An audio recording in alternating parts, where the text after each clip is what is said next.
Hey guys, welcome to world affairs. मैं हूं प्रशांत धवन और हाँ बिल्कुल मेरी सारी वीडियोस आपको मिलेगी on world affairs, so subscribe to this channel. Now RCEP regional comprehensive economic partnership 15 countries का एक बहुत ही बड़ा फ्री ट्रेड एग्रीमेंट ये साइन हो चुका है ऑन 15 नवंबर 2020।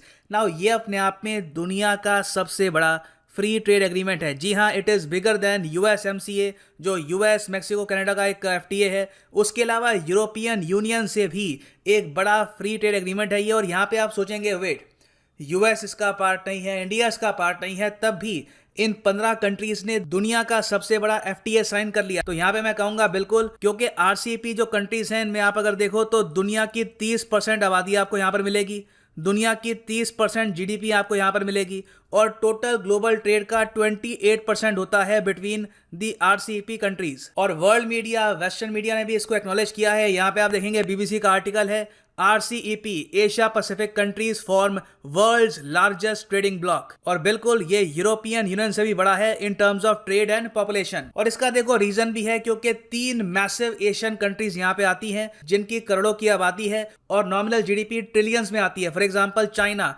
140 करोड़ की आबादी, nominal GDP almost 15 trillion US dollars. India की नॉमिनल जीडीपी अभी तक 3 ट्रिलियन यूएस डॉलर्स नहीं हुई है। चाइना है दुनिया की सेकेंड लार्जेस्ट इकोनॉमी। फिर है यहाँ पे जापान, 12 करोड़ 70 लाख की आबादी, नॉमिनल जीडीपी ऑलमोस्ट 5 ट्रिलियन, दुनिया की तीसरी सबसे बड़ी अर्थव्यवस्था इन टर्म्स ऑफ नॉमिनल जीडीपी। उसके बाद साउथ कोरिया 5 करोड़ 20 लाख के आसपास की आबादी और नॉमिनल जीडीपी 1.6 ट्रिलियन डॉलर्स। फिर जो 10 आसियान देश हैं उनकी आप अगर नॉमिनल जीडीपी देखो तो it is around 3 trillion US dollars. So question यहाँ पर ये आता है कि इतना बड़ा ट्रेडिंग ब्लॉक कब साइन हो चुका है, जहां पे Australia, New Zealand, ASEAN, south Korea, Japan, China ये सब देश हैं। क्या इंडिया हमेशा के लिए आरसीईपी से बाहर हो चुका है या फिर in the future India RCEP को ज्वाइन कर सकता है? तो इसका आंसर है हाँ बिल्कुल।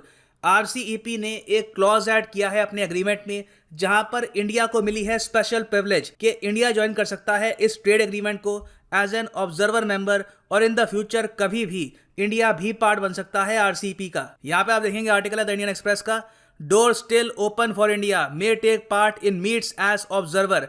तो आने वाले समय में पॉसिबिलिटी है कि इंडिया आरसीईपी की मीटिंग में पार्टिसिपेट करेगा और हो सकता है कि आज से 5 से लेकर 6 साल या फिर कुछ और साल बाद भी इंडिया एक मेंबर भी बन जाए ऑफ द आरसीईपी। तो आप समझ लीजिएगा उसके बाद आरसीईपी का पॉपुलेशन के हिसाब से मैग्नीट्यूड और इकोनॉमी के हिसाब से मैग्नीट्यूड किस हद तक बढ़ जाएगा।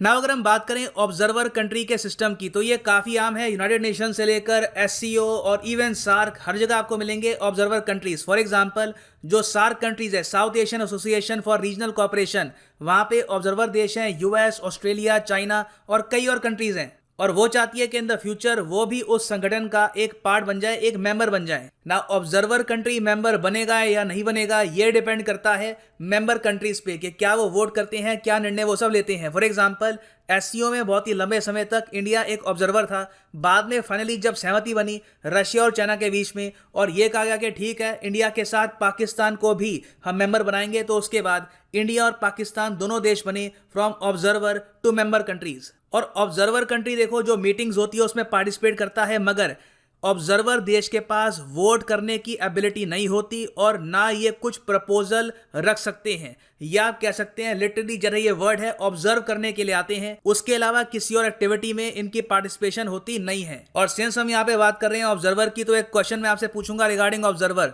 यूनाइटेड नेशंस में टोटल मेंबर्स हैं 193 और कुछ ऑब्जर्वर कंट्रीज भी हैं। यहाँ पे आपके सामने जो ऑप्शंस हैं इनमें से कौन सा देश है जो यूनाइटेड नेशंस में एक ऑब्जर्वर है? कोसोवो, पैलेस्तीन, नागोर्नो कराबाग या फिर कुर्दिस्तान? नीचे कमेंट सेक्शन में इसका आंसर करना। सही आंसर आपको मिलेगा वीडियो के एंड में। नाउ इवन दो आरसीईपी ने इंडिया के लिए क्लॉज ओपन रखा और कहा है कि कभी भी आप ज्वाइन कर सकते हैं RCEP in the future. China का जो स्टेट मीडिया है, चाइना में आपको पता होगा कि कोई फ्री मीडिया तो है नहीं, जो भी मीडिया वहां पर है सरकार कंट्रोल करती है कि वो क्या पब्लिश करेंगे, क्या प्रिंट करेंगे। तो उन्होंने ओपनली ये यहाँ पर बोला है कि इंडिया ने मिस कर दी है इकोनॉमिक डेवलपमेंट की बस आरसीईपी को ना ज्वाइन करके। ये जो बस वाला मुहावरा है ये इंडिया के लिए यूज होता है रिगार्डिंग इंपीरियलिज्म। जब हम लोग एक कॉलोनी थे ऑफ ग्रेट ब्रिटेन तो कहा जाता है कि उस टाइम इंडिया ने इंडस्ट्रियलाइजेशन की जो बस है ये मिस कर दी थी और इंडिया काफी लंबे समय तक तरक्की नहीं कर पाया था। तो चाइनीज स्टेट मीडिया भी यहाँ पर यह कह रहा है कि इंडिया ने फिर से इकोनॉमिक डेवलपमेंट की बस मिस कर दी है बाय नॉट ज्वाइनिंग आरसीईपी, क्योंकि अगर इंडिया ज्वाइन करता भी है इन द फ्यूचर तो उसमें आराम से 5 से लेकर 6 साल लग जाएंगे, मतलब कि आधा दशक बीत चुका होगा बिफोर इंडिया ज्वाइंस दी आरसीईपी, अगर ज्वाइन करता भी है। नाउ क्वेश्चन यहाँ पे आता है कि चाइना ऐसा क्यों कहेगा कि इंडिया ने अपॉर्चुनिटी मिस कर दिया। इसका रीजन ये है, तर्क यहाँ पे इनका स्टेट मीडिया ये दे रहा है कि बिकॉज ऑफ ग्लोबल पेंडेमिक कोविड-19 की वजह से दुनिया भर में ट्रेड वैसे ही कम हो रहा है, कंट्रीज आपस में ट्रेड कम कर रही है, तो आरसीईपी कंट्रीज ने आपस में एक ट्रेडिंग ब्लॉक यहाँ पे बना लिया है और कहा है कि टैरिफ हम काफ़ी हद तक कम कर देंगे। तो मतलब कि जो प्राइवेट कंपनीज हैं, गवर्नमेंट कंपनीज हैं, यहाँ पे उनको काफ़ी फायदा होगा, एक्सपोर्ट किया जाएगा, इंपोर्ट किया जाएगा, लोगों के सामने ऑप्शंस होंगी, लोग अगर चाहें तो सस्ते में फूड परचेज कर सकते हैं, मिल्क परचेज कर सकते हैं, इवन कार्स परचेज कर सकते हैं, क्योंकि आरसीईपी में बहुत सी आइटम्स हैं। और सिंस यहाँ पे ट्रेड इतना बढ़ेगा तो ऑब्वियस सी बात है कंपनीज इन्वेस्टमेंट भी करेगी। आज के समय आरसीईपी के अंडर ऑस्ट्रेलिया को बहुत बड़ा एक्सेस मिल चुका है चाइना की मार्केट का, अराउंड 92% टैरिफ कम हो चुके हैं। तो ऑब्वियस सी बात है कि इन द फ्यूचर जो भी दोनों कंट्रीज के बीच में डिफरेंसेस थे उनको भुलाकर ऑस्ट्रेलियन कंपनीज इन्वेस्ट करेगी इन चाइना, सिमिलरली वो इन्वेस्टमेंट करेगी इन फिलीपींस, इंडोनेशिया। जब इन्वेस्टमेंट आएगी तो नौकरी भी बढ़ेगी। तो चाइना का यहाँ पे ये तर्क है कि इंडिया को यहाँ पे ज्वाइन कर लेना चाहिए था। ये जो हमारा डर था कि चाइना के गुड्स इंडियन मार्केट में आ जाएंगे, हमारे जो लोग हैं फ्रॉम द एग्रीकल्चर सेक्टर उनको नुकसान होगा, इंडिया को यहाँ पे कुछ मैनेजमेंट करनी चाहिए थी, but India should have joined. मगर ये देख के काफी अच्छा लगता है आज के समय कि इंडिया ने अपना स्टैंड ओपनली क्लियर किया है। हम लोग आरसीईपी को ज्वाइन नहीं करेंगे ऑन एग्जिस्टिंग टर्म्स, मतलब कि अभी के लिए जो इस एफटीए में रूल्स हैं कि जो टैरिफ है 92% कम करो, कंट्री ऑफ ओरिजिन को प्रॉपर्ली ट्रेस कर नहीं पाएंगे, गुड्स की तो मूवमेंट यहाँ पे होगी मगर सर्विस की मूवमेंट यहाँ पे प्रॉपर्ली होगी नहीं। और सबसे बड़ी बात डेटा लोकलाइजेशन, इंडिया ने यहाँ पे क्लियरली कह दिया है कि हम लोग इस एफटीए को साइन नहीं करने वाले जब तक आप इसमें मेजर चेंजेस नहीं करेंगे हमारे हिसाब से। और इंडिया का यहाँ पे ये कहने का रीजन भी है, हमारा जो ट्रेड डेफिसिट है, मतलब कि जब हम इंपोर्ट एक्सपोर्ट करते हैं विद आरसीईपी कंट्रीज तो इंडिया इवेंचुअली इंपोर्ट ज्यादा करता है, एक्सपोर्ट काफी कम करता है। जो 15 आरसीईपी कंट्रीज हैं उनके साथ हमारा ट्रेड डेफिसिट था 2004 में $7 बिलियन का, ये बढ़ के 2014 के आसपास हो गया था अराउंड $78 बिलियन। और चाइना के साथ आज भी हमारा ट्रेड डेफिसिट है ऑफ अराउंड $50 बिलियन। तो ऑलरेडी हम देख रहे हैं कि हमारे लोग आसियान कंट्रीज का सामान, चाइना का सामान, जापान, ऑस्ट्रेलिया, इनका सामान ज़्यादा कंज्यूम करते हैं, ज़्यादा खरीदते हैं, हमारा सामान वहाँ पे कम बिक रहा है। तो ऐसे टाइम में अपनी मार्केट ओपन करना एक बहुत ही स्मार्ट आइडिया नहीं है। मगर सिंस इंडिया को यहाँ पे एक्स्ट्रा टाइम दिया गया है, इंडिया इस टाइम को यूज कर सकता है अपने ऑप्शंस को एक्सप्लोर करने में और बेहतर तरीके से नेगोशिएट करने में विद दी आरसीईपी कंट्रीज। क्योंकि देखो आरसीईपी में अगर बाकी देशों को प्रॉपर तरीके से बेनिफिट उठाना है तो उसमें इंडियन मार्केट की participation is a must. India की एक ह्यूज मार्केट है इन टर्म्स ऑफ पीपीपी, आप अगर देखो तो इंडिया की जीडीपी 9 ट्रिलियन से भी ज्यादा की है। तो 1.3 बिलियन की एक मार्केट को आप इग्नोर नहीं कर सकते। मोस्ट प्रॉब्ली आरसीईपी चाहेगा और एक टाइम पे आके जो अपनी ये शर्तें हैं ये कुछ रिलैक्स भी करने को तैयार हो जाएंगे फॉर इंडिया, मगर ऑब्वियसली उसमें टाइम लग सकता है अराउंड 5 to 6 ईयर्स। अब एक क्वेश्चन आपके माइंड में ये होगा कि ऑल राइट ठीक है, तो इंडिया के लिए स्पेशल यहाँ पर क्लॉज है, मतलब कि ऐसा नहीं है कि कल को पाकिस्तान आरसीईपी ज्वाइन करना चाहे तो इमीडिएटली एक ऑब्जर्वर बन के ज्वाइन कर सकता है। पाकिस्तान के लिए लंबा रास्ता होगा, इंडिया इमीडिएटली ज्वाइन कर सकता है अंडर दी एग्रीमेंट क्लॉज। तो इंडिया यहाँ पर लार्जर स्केल पर नेगोशिएट क्यों नहीं करता? यूएसए का भी एक प्रपोजल है ट्रांस पैसिफिक पार्टनरशिप का। यूएस भी चाहता है कि उनका एक खुद का एफटीए हो विद एशिया पैसिफिक कंट्रीज, ये इनका यहाँ पे आप देखेंगे सपना है यूएस का। अंडर डोनाल्ड ट्रंप ये एग्रीमेंट डिस्कार्ड कर दिया गया था, मगर जो बाइडन कह रहे हैं कि ये ट्रांस पैसिफिक पार्टनरशिप को रिवाइव करेंगे जिसमें Canada, US, Mexico, Peru, Chile, उसके अलावा Singapore, Malaysia, Vietnam, Japan, Brunei, Australia, New Zealand, ये सब कंट्रीज आपस में एक grand free trade agreement sign करेंगी। तो इंडिया ट्रांस पैसिफिक पार्टनरशिप को ज्वाइन क्यों नहीं कर लेता? क्योंकि यूएस के साथ अगर हम देखें तो अभी हमारा ट्रेड सरप्लस है। जब इंडिया यूएस ट्रेड करते हैं तो इंडिया को ज़रा फायदा होता है, हम ज़रा एक्सपोर्ट करते हैं टू यूएसए। वेल इसके बारे में मैं आपको बता दूं कि इंडिया अगर टीपीपी को साइन करता है तो ये आप कह लीजिए ऑलमोस्ट एक फ्री ट्रेड एग्रीमेंट होगा विद यूएसए, जो आज भी हम करना नहीं चाहते। डोनाल्ड ट्रंप ने अपनी एडमिनिस्ट्रेशन में पूरा जोर लगाया, पूरी कोशिश करी कि इंडिया के साथ एक एफटीए साइन हो जाए, चाहे एक छोटा एफटीए भी साइन हो कुछ सेक्टर्स का, मगर कहीं ना कहीं इंडिया की मार्केट ओपन हो। मगर इंडिया यहाँ पे बिल्कुल नहीं माना और इंडिया यूएस का एफटीए साइन नहीं हो पाया। इसका रीज़न ये है कि हमें अभी भी काफ़ी हद तक डर है, एप्रीहेंशन है कि अगर अमेरिकन प्रोडक्ट इंडिया में आते हैं तो इंडियन कंपनीज के प्रोडक्ट छोड़कर परचेज करना स्टार्ट कर देंगे अमेरिकन प्रोडक्ट्स। इसका हमको एग्जाम्पल दिखा है चाइनीज़ मोबाइल के केस में। गलवान वैली इंसिडेंट के पास खूब मुहिम चली, इन्फ्लुएंसर्स ने ऑनलाइन रिक्वेस्ट किया लोगों को कि आप प्लीज़ चाइनीज़ फ़ोन्स मत परचेज करिए, मगर इसका कोई बड़ा इम्पैक्ट हुआ नहीं। चाइनीज़ मोबाइल फ़ोन खूब बिके हैं, दिवाली में भी काफ़ी अच्छी सेल हुई है उनकी। तो जो इंडियन मासेज हैं उनको ज़्यादा इससे मतलब नहीं है कि ओरिजिन क्या है आइटम का, ये कहाँ से आ रही है। अगर जो प्रोडक्ट है ये इफेक्टिव है, अच्छा है और सस्ता है तो लोग उसको परचेज कर लेंगे। और अगर हम देखें ट्रांस पैसिफिक पार्टनरशिप में, तो इंडिया को इस एग्रीमेंट में भी अपने टैरिफ काफ़ी हद तक कम करने पड़ेंगे। और RCEP में एनवायरनमेंट को लेकर कोई क्लॉज नहीं है। ट्रांस पैसिफिक पार्टनरशिप तो ये भी कहता है कि जो कंट्री इसको साइन करेगी उन्हें अपने प्रोडक्ट्स मैन्युफैक्चर करते टाइम एनवायरनमेंट का भी ध्यान रखना है। तो यहाँ पे इंडिया पे एडिशनल रिस्पॉन्सिबिलिटी आ जाएगी। तो ट्रांस पैसिफिक पार्टनरशिप इंडिया को सूट नहीं करती। इस पे बाय द वे एक प्रॉपर बुक भी है, trans Pacific partnership agreement, a framework for future trade rules. So India के पास लिमिटेड ऑप्शंस है क्या?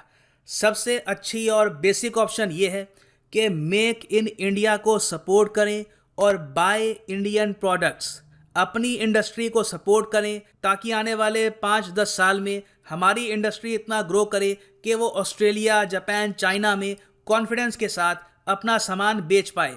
इसके लिए इम्पॉर्टेंट ये भी है कि भारत सरकार फाइनली जो डोमेस्टिक मैन्युफैक्चरर्स हैं उनकी हेल्प करे, उनके लिए टैक्सेस कम करे और उनको ये बताएं कि देखिए आने वाले 5-10 साल में कोई ना कोई FTA साइन होगा, हम हमेशा के लिए आपको संरक्षण प्रोवाइड नहीं करेंगे।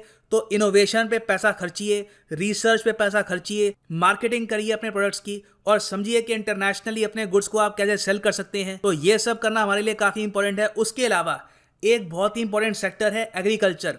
हमें हमारे किसानों को ज़्यादा मजबूत करना होगा, उनकी इनकम बढ़ानी होगी और उनको लेटेस्ट फार्मिंग मेथड से भी इंट्रोड्यूस कराना होगा अगर हम चाहते हैं कि फार्मिंग में हमारे एक्सपोर्ट बढ़े और हमारे फार्मर्स भी कॉन्फिडेंटली एक्सपोर्ट कर पाएँ ऑस्ट्रेलिया, चाइना, आसियान में। क्योंकि अभी के लिए RCEP में एक डर ये था कि सब्जियां बहुत सारी इंडिया में आएंगी आसियान से, चाइना से, ऑस्ट्रेलिया से, जो उनका मिल्क है, चीज़ है, ये सब इंडिया में आएगा। हमारी जो इंडियन कंपनीज हैं, अमूल, उसके अलावा कई और मदर डेयरी, वो संभाल नहीं पाएगी उनके प्रोडक्ट्स को। लोग सीधा ऑस्ट्रेलियन मिल्क और जो आसियान का मिल्क है ये परचेज करना स्टार्ट कर देंगे, क्योंकि एक परसेप्शन होता है फॉरेन गुड्स की क्वालिटी को लेकर। आप कह सकते हैं यूनिक अट्रैक्शन होती है, स्पेशली इंडिया में अट्रैक्शन ज़्यादा ही है। तो नीड यहाँ पे बहुत ही इंपॉर्टेंट है कि किसानों को हम सपोर्ट करें।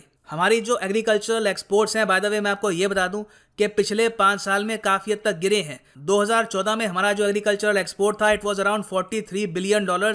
अब ये गिर के हो चुका है $39 बिलियन।